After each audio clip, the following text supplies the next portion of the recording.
வணக்கம். அஸ்ட்ரோவேலின் நல்ல நேரம் நிகழ்ச்சியின் சார்பாக அத்துணை சப்ஸ்கிரைபர்களையும் எல்லா அன்பு உள்ளங்களையும் எனது நண்பர்களையும் வருக வருக என வரவேற்பதில் பெருமகிழ்ச்சி கொள்கிறேன். வக்ரதுண்ட மகாகாய சூரிய கோடி சமப்பிரப அவிக்னம் குருமே தேவ சர்வகாரியேஷு சர்வதா. தென்னாட்டுடைய சிவனே போற்றி, என் நாட்டவர்க்கும் இறைவா போற்றி. நண்பர்களே புத்தம் புதிய வீடியோவில் உங்கள் அத்துணை பேரையும் சந்திப்பதில் மிக்க மகிழ்ச்சி கொள்கிறேன். இப்போ நம்ம பார்த்துட்டு வருது குரு வக்ர பயிற்சி பலன்கள் 2024 வரிசையில் மேஷம், ரிஷபம், மிதுனம் பார்த்தோம். இன்னைக்கு நம்ம கடகராசியை பற்றி பார்க்க போகிறோம். குரு வக்ர பயிற்சியானது 9th October 2024 4th February 2025 வரைக்கும் நடக்கப் போகிறது. இந்த குரு பகவான் ரிஷபராசியில் தற்சமயம் ரோகிணி நட்சத்திரத்தில் இருக்கக்கூடிய குரு பகவான் வெகு விரைவில் மிருகசீரிட நட்சத்திரத்திற்கு போய் அங்கே வக்ரமாகி அந்த வக்ர நிலையில் 9ஆம் தேதி அக்டோபர்லேருந்து 4ஆம் தேதி பிப்ரவரி வரைக்கும் இருக்க போகிறார். இந்த வக்ர நிலையில் குரு பகவான் எந்த விதமான பலன்களை செய்ய போகிறார் என்பதை பற்றி பார்ப்போம். இந்த வகையில் கடகராசி, காலபுருஷனுடைய 4ஆம் வீடு கடகராசி. சந்திர பகவான் ஆட்சி பெற்று செவ்வாய் பகவான் நீச்சம் பெற்று குரு பகவான் உச்சம் பெறக்கூடிய அற்புதமான ஒரு வீடு. பொதுவிலே கடகராசியில் பிறந்தவர்கள் பல தடைகள் வாழ்க்கையில அந்த தடைகளை எல்லாம் தாண்டி சாதிக்கக்கூடிய ஒரு திறன் படைத்த அருமையான மனிதநேயம் படைத்த ஒரு அருமையான உள்ளம் என்பது கடகராசி. எதையும் எளிதில் மறக்கக்கூடிய சக்தி என்பது கடகராசிக்கு இருக்காது. வாழ்க்கையில் நல்லதானாலும் கெட்டதானாலும் அதை அப்படியே மனதில் போட்டி வைக்கக்கூடிய ஒரு அபூர்வமான ஒரு விஷயமும் இந்த கடகராசி என்பவர்களுக்கு உண்டு. யானை 1000 வருஷம் ஆனாலும் மறக்காதுன்னு சொல்லுவாங்க.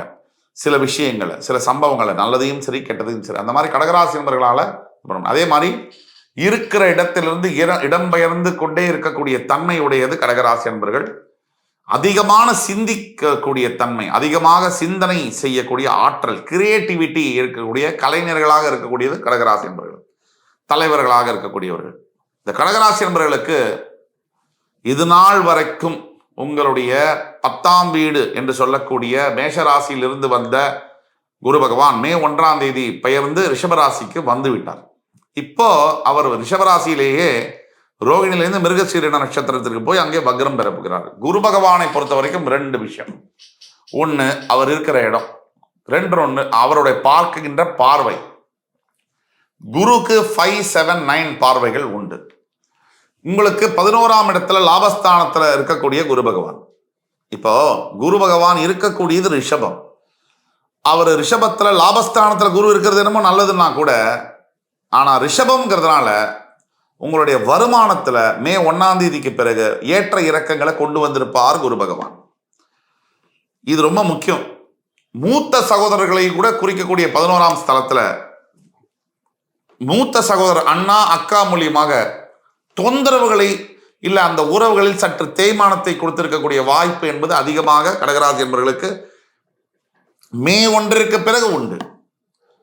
தவிர குரு பகவான் வேலை செய்யக்கூடிய இடத்துல கடகராசி என்பவர்களுக்கு கடந்த ஒரு 2-3 மாசமாக தொல்லைகள் வந்திருக்கும். அதுவும் குரு பகவானுடைய இந்த பயிற்சியினால். இப்போ வக்கரகதி அடைய போகிறார்.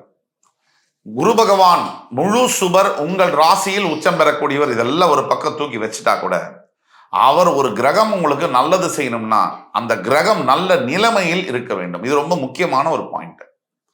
நாமளே நல்ல நிலைமையில் இருக்கலன்னு சொன்னா நம்ம மற்றவங்களுக்கு எப்படி நல்லது செய்ய முடியும்? அந்த அளவிலே குரு பகவான் தற்சமயம் இருக்கக்கூடிய ரிஷபராசியில் மிருகசீரிட நட்சத்திரத்தில் அவர் வக்ரகதி அடையப் போகிறார். சாதாரணமா குரு பகவான் நேர்கதியில் இருக்கும்போது உங்களுக்கு நல்ல பலனை தரணும். அவர் இருக்கிற ஸ்தானத்தை பொறுத்து அந்த நல்ல பலன்கள் மாறும். இப்ப வக்ர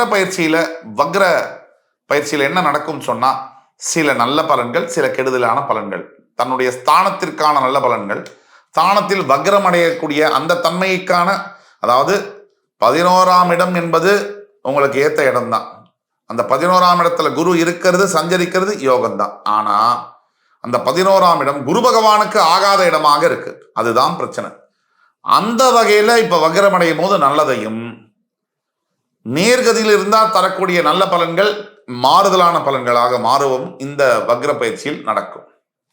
இப்போ முதல்ல எது நல்லது நடக்கும் அப்படின்னா, அவருடைய 5ஆம் பார்வையால வக்ர கதியில உங்களுடைய 3ஆம் வீடு என்று சொல்லக்கூடிய கன்னி ராசியை பார்ப்பதினால் சகோதர சகோதரிகளிடையே பாசம், பந்தம், அன்பு இப்பொழுது அதிகரிக்கும். இதற்கு முன்னாடி சரியில்லாத நட்பினால் பாதிக்கப்பட்ட, நட்பு பாதிக்கப்பட்ட விஷயங்கள்ல நண்பரோட பிரிஞ்சு போன நண்பர்களோட நீங்க பேச தொடங்கலாம். அதே மாதிரி உங்களுடைய கல்வி படிச்சுக்கிட்டு இருக்கீங்க, மாணவ மாணவியர்கள் ஸ்டூடெண்ட்ஸு கடகராசியில் இருக்கீங்கன்னு சொன்னா இந்த காலகட்டங்கள் உங்களுடைய படிப்புல உங்களுக்கு நல்ல விஷயங்கள் மேன்மையை தரக்கூடிய காலமாக இந்த 5 மாசம் இருக்கு. அக்டோபர் 9th இருந்து பிப்ரவரி 4th முக்கியமான டிசிஷன், எஜுகேஷன் ரிலேட்டட் டிசிஷன் எடுக்கணும்னா இந்த பீரியடை நீங்க பயன்படுத்தி எடுக்க முடியும். அதே மாதிரி உங்களுடைய பார்ட்னர்ஷிப் விஷயங்கள், பார்ட்னர்னால தொல்லைகள் இருக்கு, பார்ட்னர்ஷிப் ஃபார்ம்ல பிரச்சனைகள் இருக்குன்னா அது சம்பந்தமான பேச்சுவார்த்தைகளை இந்த நேரத்தில் நீங்கள் தொடங்க முடியும். இதெல்லாம் ஒரு பக்கம். அவருடைய 7ஆம் பார்வையால உங்களுடைய 5ஆம் இடம் என்று சொல்லக்கூடிய பூர்வ ஜென்மஸ்தானத்தை விருச்சிக ராசியை பார்ப்பதனால் இப்பதான் விஷயம்.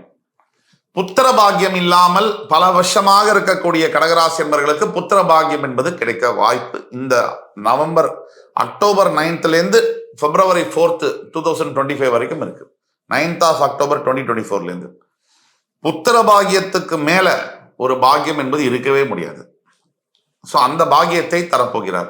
பூர்வ ஜென்மஸ்தானம்னா மொத்தமா வாழ்க்கையில நல்லது நமக்கு நடக்கணும்னா 5ஆம் இடம் சுத்தமா இருக்கணும் அப்படிங்கிறது டெக்னிக்கலான உண்மை. அந்த 5ஆம் இடத்தை குரு பார்வை விடுவதனால் அனைத்து யோகங்களும், நல்ல பொருள்கள், செலவுகள், நகை, பணம், இந்த வீடு வாங்கக்கூடிய, வாகனங்கள் வாங்கக்கூடிய, நல்ல ட்ரெஸ் பண்ணிக்கக்கூடிய யோகங்கள், சமுதாயத்துல மதிப்பு, மரியாதை, அந்தஸ்து வரக்கூடிய யோகங்கள், பதவி உயர்வு வரக்கூடிய, ஐடி ஆஃபீஸில் ஒர்க் பண்ணக்கூடிய இருக்கவங்கள அவங்களுக்குலாம் ப்ரமோஷன் இன்சென்டிவ்ஸ் தரக்கூடிய யோகங்கள்லாம் தரக்கூடிய அளவில் இந்த குரு பகவான் வருகிறார். அதே மாதிரி அவருடைய 9ஆம் பார்வையால் உங்களுடைய 7ஆம் வீடு என்று சொல்லக்கூடிய மகர ராசியை பார்ப்பதனால் திருமணம் ஆகாமல் ரொம்ப வருஷமா காத்துக்கிட்டு இருந்தவங்களுக்கு இந்த திருமணம் சம்பந்தப்பட்ட ஒரு டேர்னிங் பாயிண்ட் நடக்கும். எதர் லவ் பண்ணிட்டு இருக்கீங்க, அரேஞ்ச் மேரேஜுக்கு ஒத்துக்கலை, இப்போ அரேஞ்ச் மேரேஜுக்கு ஒத்துக்குவாங்க. இல்லை நல்ல அலையன்ஸ் அமையலை, இப்போ நல்ல அலையன்ஸ் அமையறதுக்கு என்ன பண்ணணும், ப்ராக்டிக்கலாக எடுத்துக்கங்க.